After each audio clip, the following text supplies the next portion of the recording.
আসসালামু আলাইকুম দর্শক, এটা আমাদের বাড়ির পাশে, এটা এখান থেকে শুরু আমাদের বাড়ি। তো মন্ডল বাড়ি দেখেন, আমাদের বাড়ির পাশে একটি ট্রাক, পিক আপ ভ্যান দেখেন, এই যে হচ্ছে, এটা হচ্ছে রাস্তা।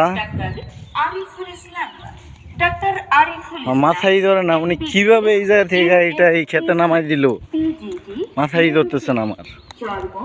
এই দেখেন, রাস্তা হচ্ছে এইদিকে, আর রাস্তা হচ্ছে এটা মোড়। এখন কথা হচ্ছে, ড্রাইভার এইদিকে কিভাবে মুভমেন্ট করলো গাড়িটাকে, আমার মাথায় কোনোভাবেই ধরতেছে না। দেখেন,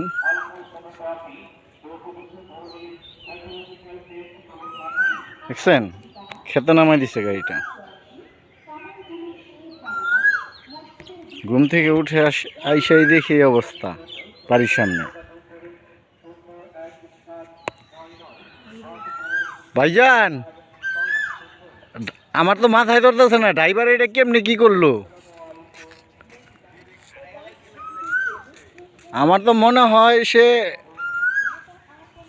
স্টার্টিং ধরেই নাই। ধরলে পরে তো এইভাবে গাড়ি নামার কোনোভাবেই কথা, যুক্তিসম্মত কথাই না।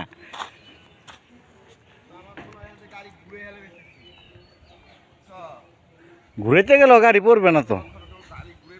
যাই হোক, গাড়ি একটু ক্ষেতের মধ্যে জমিতে হাল চাষ দেওয়ার জন্য নামছে আর কি। যেকোনো জায়গায় যেকোনো দুর্ঘটনা করে আইছে, পরে হেন মনে হয় এই রুটে ঢুকাই দিছি। মানুষ মারছে কোনটাই